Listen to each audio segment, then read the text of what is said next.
En la Biblia hebrea, Crónicas está colocado al final. O sea, nosotros lo tenemos antes de Esdras, etcétera, y aún tenemos pues los libros poéticos y luego los libros proféticos, pero en la Biblia hebrea, de manera interesante, colocaban Crónicas al final. Y uno puede preguntarse, ¿y por qué colocar Crónicas al final? Y creo que tiene un sentido. El pueblo había experimentado el exilio en Babilonia y ellos ahora están de regreso en su tierra en Palestina.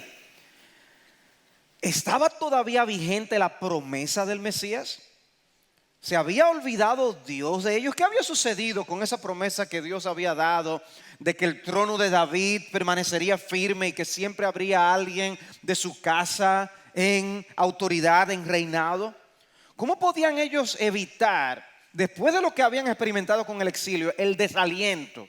El desaliento de decir, bueno, y si nos mandan a otro exilio después, ¿cómo podían ellos cobrar ánimo al regresar y hacer la obra que ellos tenían por delante? ¿Qué garantías tenían para ellos mirar al futuro con aliento?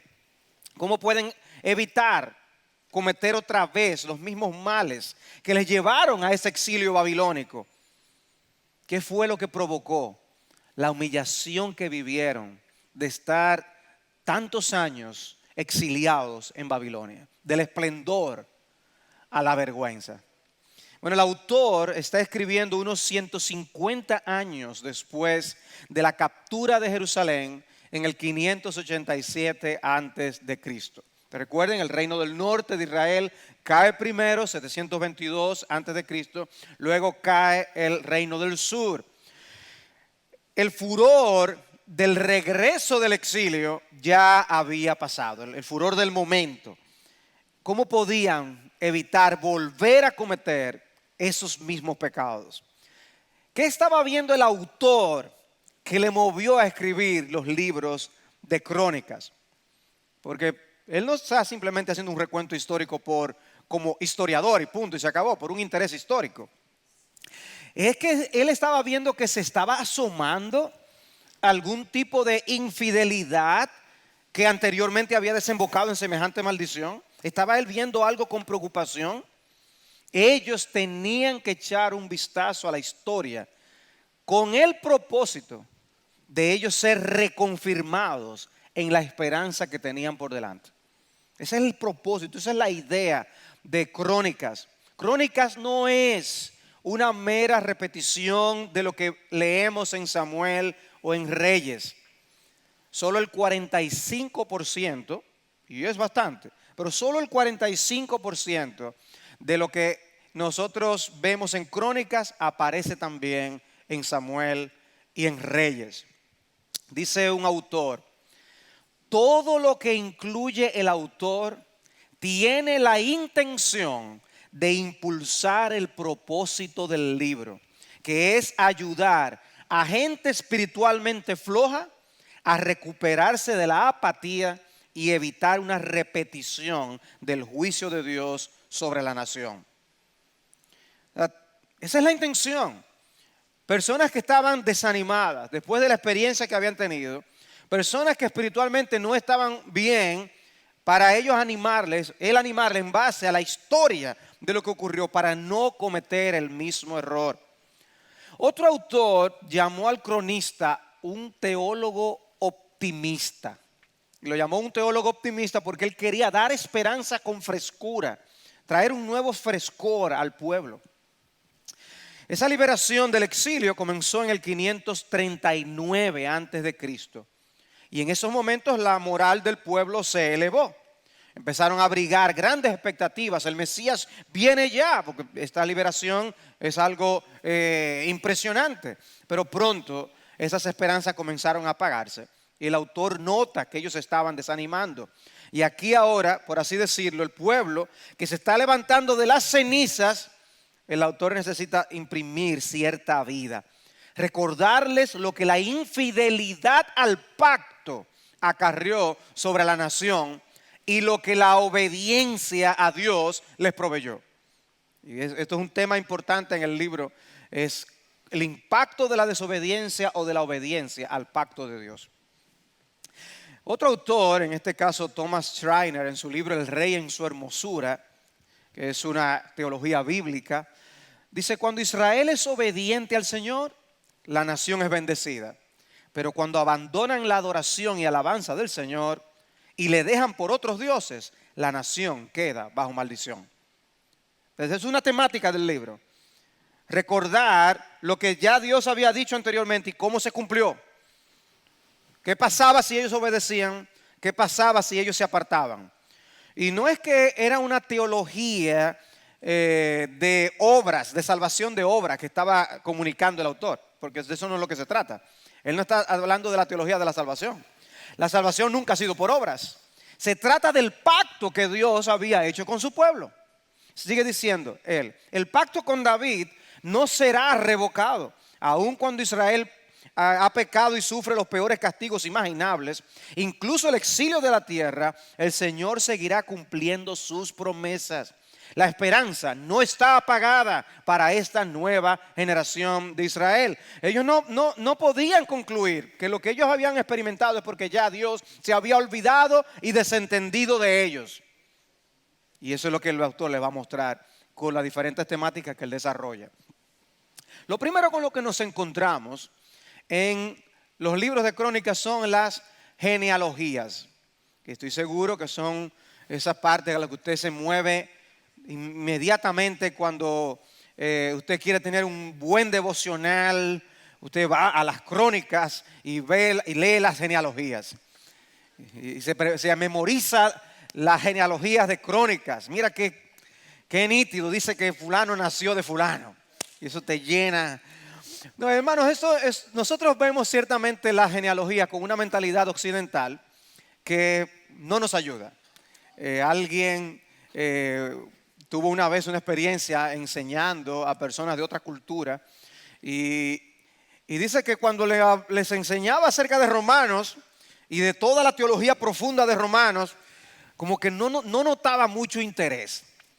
Pero cuando se trataba de genealogías, dice que el curso tomaba vida, porque era una cultura donde se le da mucha importancia a quién viene de quién es hijo de quién. Para nosotros eso no es tan así, pero para los judíos eso era muy, muy importante. Y el autor le dedica la primera sección a genealogías. Y el libro abarca desde Adán, que lo cita en el primer versículo, hasta el 539 a.C. con el edicto de Ciro que pone fin al exilio. Muchos conocedores de esos libros colocan la fecha en que se escribió Crónicas entre el 450 y el 400 a.C., basados en las genealogías que allí aparecen, y asumen que el autor escribió a la segunda o a la tercera generación posterior al fin del exilio. O sea, él tiene en mente a ese grupo, la segunda, tercera generación, después del fin del exilio, para traer estas lecciones. Y ellos necesitaban leer estas genealogías. ¿Quién viene de quién? ¿Qué ha pasado? Dios no se ha olvidado de ellos. Es el mismo pueblo. Algunos nombres familiares son mencionados: Adán, Set, Enoc y Noé, o Abraham, Isaac y Jacob, familiares para nosotros, David y Salomón. Ahora, el autor dedica una sección a los hijos de Jacob y a sus descendientes. Está confirmándoles: ustedes son el pueblo del pacto. Ahora, ¿quién encabeza la lista cuando él empieza a hablar de los hijos de Jacob? No es Rubén el primogénito. Él comienza la lista con Judá, de donde viene David y de donde viene nuestro Señor Jesucristo. El capítulo 3 está precisamente dedicado a la genealogía de David. El autor tiene un interés particular en David. La conquista de Jerusalén y el exilio, lo que le está diciendo él, no ha terminado para siempre con la dinastía davídica. En otras palabras, todo esto ha pasado, nos llevaron al exilio, pero Dios no se ha olvidado de la promesa que le hizo a David. Pero yo no veo a los reyes de David, no lo veo a ninguno por el panorama. Dios no se ha olvidado de la promesa que le hizo a David. Ese es el propósito de esas genealogías. El autor incluye también a los cantores del templo y a los descendientes de Aarón, porque otro tema importante en el libro es el tema del templo. Lo vamos a encontrar de manera especial en Segundo de Crónicas. Y termina con un listado de aquellos que regresaron de Babilonia. O sea que él une a esas familias que regresaron de Babilonia hasta con Adán, que es como comienza. ¿Qué les está diciendo? La historia no ha terminado todavía y ustedes son parte de esa historia. Estaba animando a los lectores de Crónicas. Vuelvo y les repito, hermanos, no podemos leer la Biblia como si se hubiera escrito ayer. Nosotros estamos leyendo, como hemos explicado en otras ocasiones, correspondencia ajena. Y tenemos que ubicarnos históricamente. El significado que estos libros tenían para ellos, quizás no lo vamos a apreciar a menos que no nos adentremos en aspectos como lo que he mencionado, para contextualizar el contenido del libro. De manera que el aporte que hacía Crónicas era de vital importancia para el pueblo de Dios en esos momentos. Dios todavía está en control de la historia. Desde Adán hasta Ciro, el Señor ha estado en control. Eso es lo que le está diciendo. El Señor no se ha olvidado de su promesa, no ha olvidado el pacto con Abraham, no ha olvidado su pacto con David. Todo lo contrario. Y el autor no había perdido la esperanza. Y le está escribiendo a los hermanos, a sus hermanos, para que ellos no pierdan tampoco la esperanza. El rey viene. El rey viene. Y esa es la razón por la que el cronista menciona a los vivos conjuntamente con los que habían muerto. En otras palabras, está diciendo, la historia de los vivos está conectada con la de los muertos. Somos parte del mismo pueblo. Experimentamos los beneficios de la misma promesa y las consecuencias de las mismas desobediencias. Ellos también son el pueblo del pacto, pero no les elimina la responsabilidad que ellos tenían en ese momento, de ahí en adelante, a mantenerse fieles al Dios del pacto. Y el contenido que sigue a continuación, con ese contenido él procura precisamente recordarles eso, que cuando el pueblo es fiel al Dios del pacto, Dios les bendecía. Cuando el pueblo se olvidaba del Dios del pacto, sufrían las consecuencias, que fue lo mismo que el Señor les dijo al final del libro de Deuteronomio. Recuerden cuando estudiamos Deuteronomio que el libro termina con las bendiciones y las maldiciones. Si ustedes son fieles, tal cosa. Si ustedes son infieles, tal cosa. El cumplimiento de esto fue lo que se llevó a cabo en Samuel y en Reyes. Y aquí les está diciendo, si ustedes no quieren que eso se repita otra vez, tengan cuidado. Luego de las genealogías, nos encontramos cómo el libro trata con la monarquía unida. Y trata específicamente de David y Salomón. La monarquía unida durante David y Salomón. Esa sección, recuerden, nosotros estudiamos o vemos en nuestras Biblias dos libros, primero y segundo de Crónicas, pero esto es un libro originalmente, que fue dividido por razones de tamaño de los libros y manuscritos, de los rollos. Pero esta sección va desde primero de Crónicas 10 hasta segundo de Crónicas 9. Y más o menos para que tengan una idea del contenido, en el primero de Crónicas, el capítulo 10, presenta a el predecesor de David, que es Saúl, pero ustedes ahí pueden notar una gran diferencia con lo que encontramos en Samuel. Porque Samuel le dedica mucho espacio a la historia de Saúl. Pero aquí lo pasa rápidamente en un capítulo, porque ese no es el interés del autor. Hay propósitos distintos para Reyes, Samuel y Crónicas. Luego nos encontramos cuando David asume el poder, los capítulos 10 y 12, los logros de David, capítulos 13 al 22, el legado de David a Salomón, capítulos 23 al 29, y luego el capítulo 29 también, cómo Salomón asciende al trono. En segundo de Crónicas nos encontramos con el capítulo 1, Salomón estabiliza el reino. Luego capítulos 2 al 7, la construcción y dedicación del templo.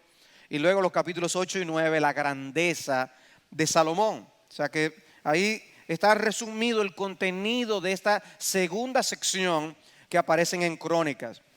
Muchas de esas historias ya eran conocidas por los lectores.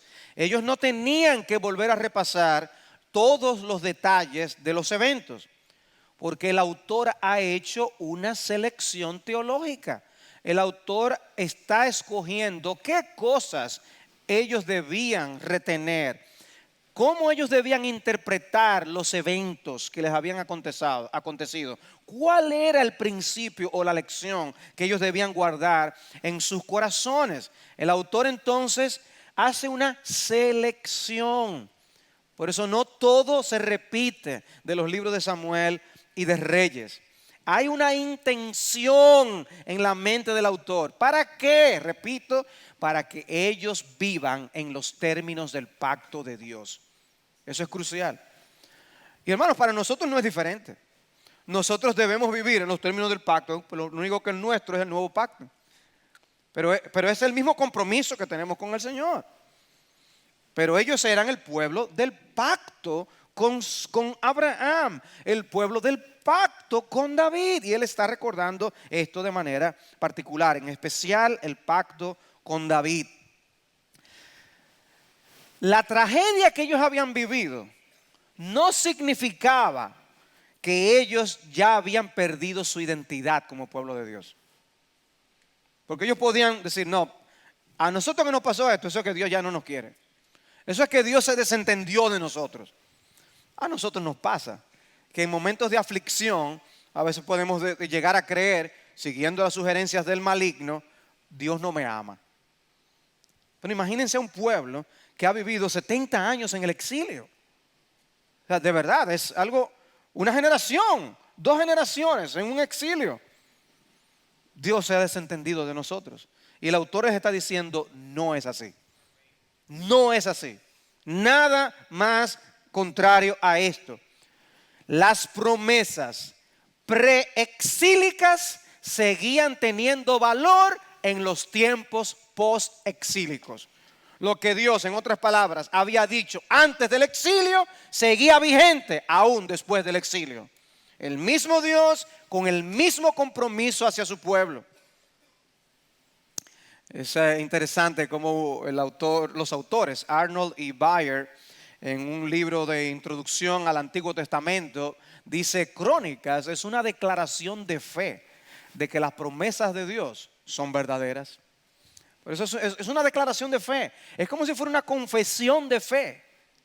Las promesas de Dios son verdaderas. Ustedes vivieron lo que vivieron porque Dios cumplió su palabra. Él se lo había advertido a ustedes. ¿Saben qué significa eso? Que Dios seguirá cumpliendo su palabra. Observa la razón que el autor da para la muerte de Saúl. Yo les cito 1 de Crónicas 10, 13 y 14. O sea, Saúl muere. ¿Por qué muere Saúl? Dice el texto: así murió Saúl por la transgresión que cometió contra el Señor, por no haber guardado la palabra del Señor, y también porque consultó y pidió consejo a una medium y no consultó al Señor. Por tanto, él le quitó la vida y transfirió el reino a David, hijo de Isaí. Yo les dije, el autor no le dedica mucho espacio a Saúl, pero teológicamente nos explica por qué fue que murió Saúl, por qué Dios le quitó el reino. Y está diciendo, ahí él no guardó la palabra del Señor, consultó y pidió consejo con una medium. No consultó al Señor. Termina la historia, pasa a David. Su interés no es Saúl, su interés es David. Ese es el interés del autor. David es presentado como el gran contraste. Qué diferente a Saúl. O sea, la forma como lo narra es decir, este es otro hombre. Este es el hombre conforme, que tiene un corazón conforme al de Dios. Con grandes faltas, debilidades, que el autor de Crónicas no incluye en su libro. sea, nosotros no vamos a encontrar las narraciones de los pecados de David que nosotros podemos leer en Samuel. El autor, ese no es el interés. Y no es porque él está maquillando la historia. Es que no es parte de su propósito. Él quiere mostrar que Dios está obrando a través de la línea davídica, cumpliendo sus promesas, cumpliendo el pacto con David. ¿Y qué era David? Un hombre con una profunda devoción al Señor, un hombre conforme a su corazón. Y ese tema, que habíamos visto algo cuando estudiamos los libros de Reyes, es algo de gran importancia, porque según los reyes ayudaban al pueblo a adorar a Dios o no, así eran clasificados como buenos o malos. Y David es un hombre de profunda devoción a Dios. De hecho, no le debemos a él la mayor parte de los libros, de los capítulos de los Salmos. Esa contribución muestran un hombre de profunda devoción a Dios. ¿No es así? Sin duda alguna. Y Dios por eso tiene otro tipo de relación con David, a diferencia de con Saúl. Y ciertamente, oigan, nosotros nos viene fácilmente a la mente los pecados de David. Pero hermanos, es un gran halago que se diga de alguien que tiene el corazón conforme al de Dios. ¡Qué halago! Dice 1 de Samuel 13:14. Pero ahora tu reino no perdurará. El Señor ha buscado para sí un hombre conforme a su corazón. Y el Señor le ha designado como príncipe sobre su pueblo, porque tú no guardaste lo que el Señor te ordenó. Eso fue lo que le ocurrió aquí. Y aquí estoy citando a Samuel, estoy recordándole algo que ya habíamos visto anteriormente. O sea, pero lo que Dios dijo es: yo encontré a alguien con un corazón como el que yo quiero. David, qué halago, qué halago. Luego de David tenemos a Salomón. Y Salomón sigue siendo parte del énfasis, porque no era David por ser David en sí, es por ser David con quien Dios hizo el pacto davídico. La promesa de Dios es que siempre habrá alguien de ti, que saldrá de ti, que se mantendrá viva la dinastía de la casa de David.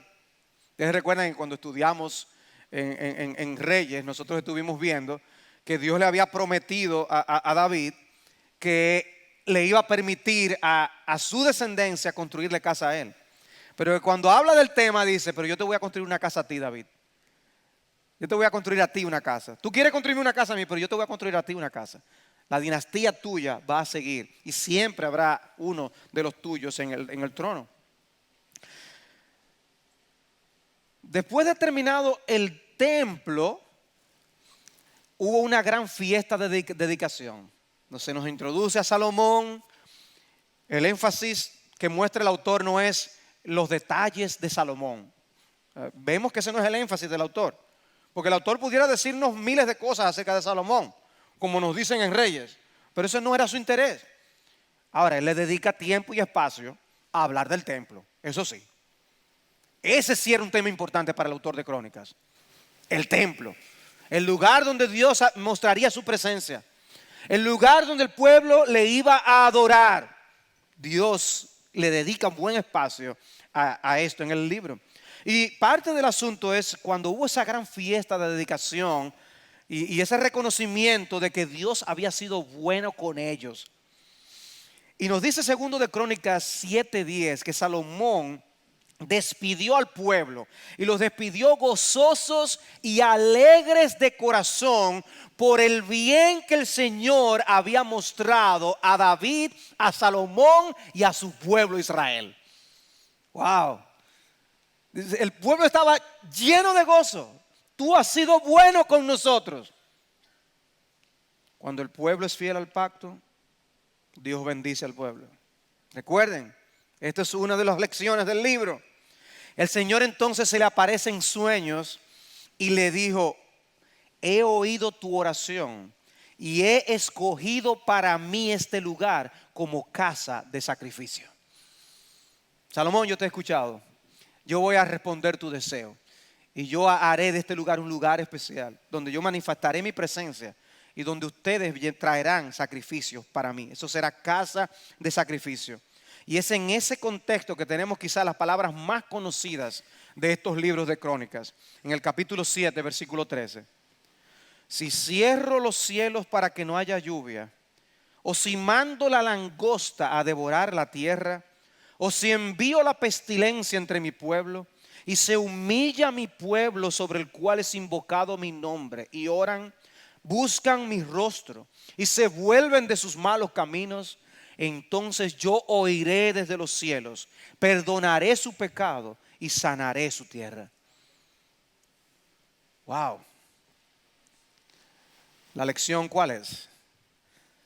Vivan conforme a mi palabra. Respeten mis mandamientos. Tengan temor de mi persona. Y en vuestra humillación, yo voy a darles vuestra bendición. Yo me voy a acordar desde los cielos. Y ellos habían pasado por un gran tiempo de humillación. Ellos habían aprendido grandes lecciones. Pero Dios aquí le está dando una gran promesa. Yo soy un Dios perdonador. Si ustedes se humillan, yo los voy a perdonar. Y no solo eso, yo voy a sanar la tierra. Wow. Para un pueblo que ha pasado por lo que ha pasado, esto es una gran promesa. Y eso se lo dijo Dios a Salomón. Pero el autor se lo está recordando a los que están leyendo esto después del exilio, para animar sus corazones. Hermanos, nosotros no tenemos que ser los protagonistas de la historia donde las promesas se nos son dadas directamente solamente a nosotros para ser beneficiarios.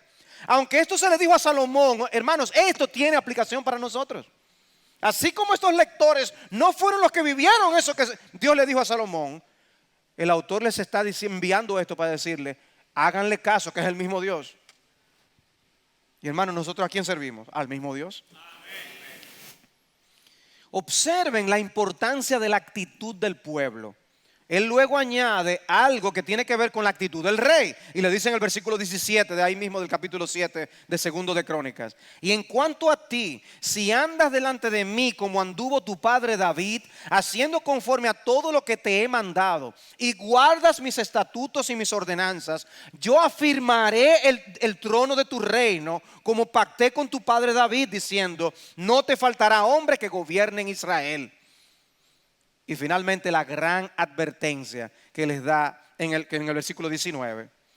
Pero si vosotros os apartáis y abandonáis mis estatutos y mis mandamientos que he puesto delante de vosotros, y vais y servís a otros dioses y los adoráis, yo os arrancaré de mi tierra que os he dado, y echaré de mi presencia esta casa que he consagrado a mi nombre, y la convertiré en refrán y escarnio entre todos los pueblos. Y en cuanto a esta casa que ha sido exaltada, todo lo que pase cerca de ella se asombrará y dirá, ¿por qué ha hecho así el Señor a esta tierra y a esta casa? Y responderán, porque abandonaron al Señor, Dios de sus padres, que los sacó de la tierra de Egipto, y tomaron otros dioses, los adoraron y los sirvieron. Por eso Él ha traído toda esta adversidad sobre ellos. ¿Ustedes quieren saber por qué ustedes vivieron lo que vivieron? Precisamente porque se cumplió lo que el Señor le había advertido por medio de Salomón. En otras palabras, tómenlo en serio, no se jueguen con Dios otra vez.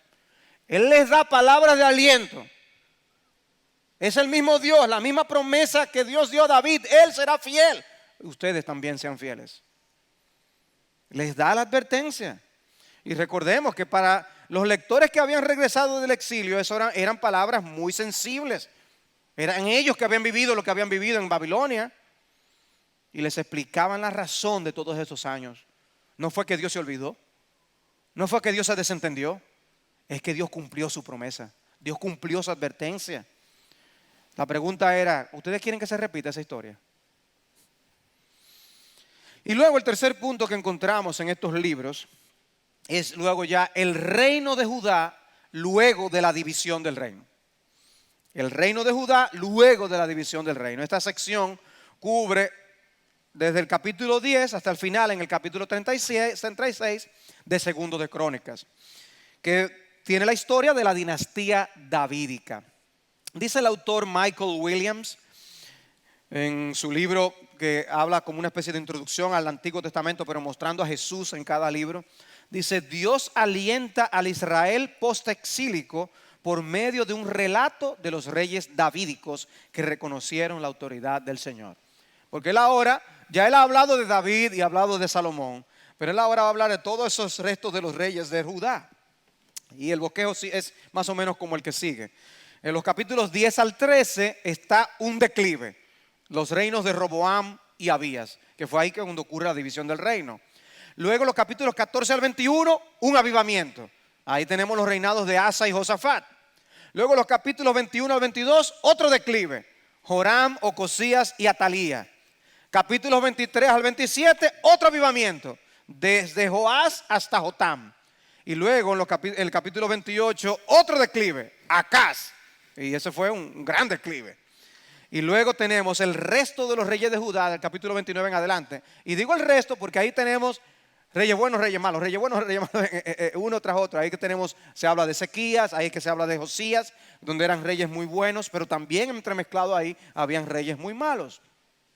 A diferencia de lo que nosotros vemos en Reyes, el interés del autor de Crónicas se concentra exclusivamente en el reino del sur. Israel, el reino del norte, solo se menciona cuando tienen algún tipo de impacto sobre la historia de Judá. Pero él se concentra en el reino del sur. ¿Por qué?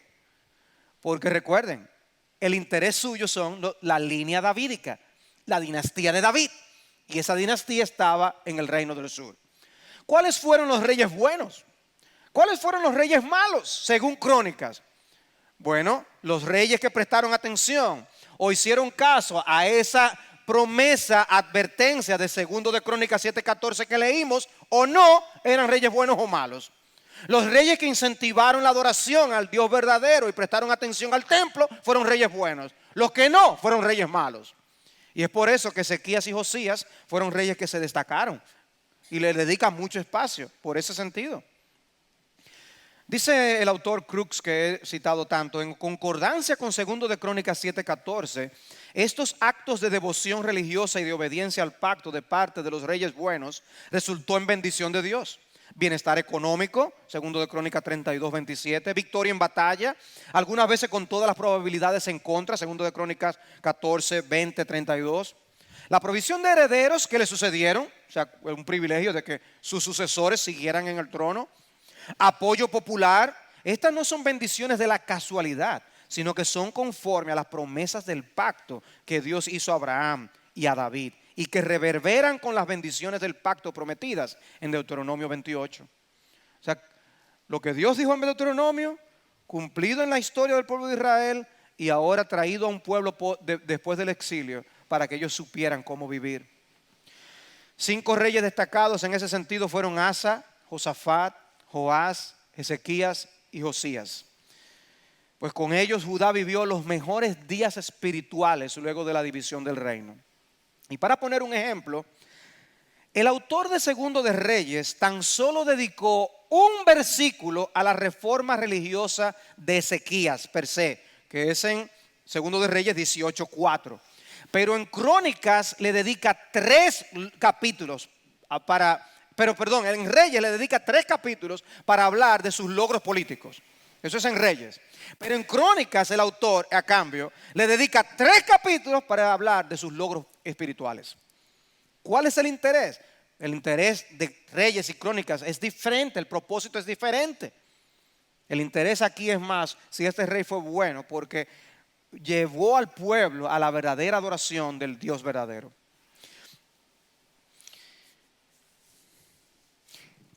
Pero las promesas de Dios no solo contemplaban lo positivo, porque segundo de Crónicas 7:14 que leímos, contempla también las consecuencias de la desobediencia. La idolatría les llevó a experimentar severas derrotas militares, revueltas, expresiones populares de insatisfacción, enfermedades. Y ahí también nos encontramos con esas mismas advertencias de maldiciones en Deuteronomio 28, versículos 15 al 68. O sea que es lo mismo del final de Deuteronomio aplicado a la historia del pueblo de Israel. Dice el autor Thomas Schreiner una vez más, uno de los temas centrales de Crónicas es que la obediencia trae bendición, mientras que la desobediencia conduce a terribles consecuencias. Ese es uno de los grandes temas. Mientras en Reyes solo se tenía la intención de presentar la severidad de los pecados de Manasés, en Crónicas vemos que esas cosas no aparecen, cosas que no aparecen en Reyes, como su captura, su exilio, su arrepentimiento y su restauración. O sea que Crónicas le dedica a cosas interesantes acerca de Manasés que en Reyes no leemos, porque son libros que tienen propósitos distintos. Crónicas les presenta que hubo misericordia en Dios aún hacia uno de los reyes más responsables del exilio babilónico. Oigan eso. O sea, Reyes nos dice, Manasés fue responsable de lo que pasó aquí. Pero cuando lo habla en Crónicas, dice, pero Dios es un Dios de misericordia, aún para con reyes como él. ¿Cuál es el mensaje para los lectores de estos libros después del exilio? Que ellos debían tomar en serio las obligaciones de pacto bajo las que ellos se encontraban. El desastre del 587 a.C. se debió a la renuencia de los reyes y del pueblo a dejar sus ídolos y al menosprecio hacia el mensaje que Dios había enviado por medio de sus profetas. Para terminar esta sección, en 2 de Crónicas 36, al final del libro, dice, ellos continuamente se burlaban de los mensajeros de Dios, despreciaban sus palabras y se mofaban de sus profetas hasta que subió el furor del Señor contra su pueblo y ya no hubo remedio. Entonces él hizo subir contra ellos al rey de los caldeos, que mató a espada a sus jóvenes en la casa de su santuario, y no hubo compasión del joven ni de la virgen, del viejo ni del débil. A todos ellos los entregó en su mano. ¿Por qué? Dice, menospreciaron la palabra del Señor. Trataron mal a sus profetas. Pero la historia no concluye ahí. El libro concluye con una referencia al regreso del exilio en los últimos 2 versículos. Dice en los versículos 22 y 23 del capítulo 36.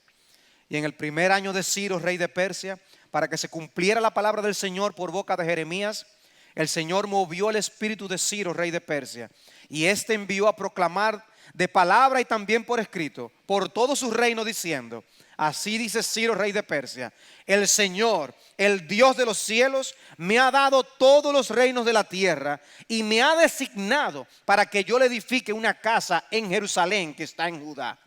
Quien de entre vosotros sea de su pueblo, el Señor su Dios sea con él y suba. Wow.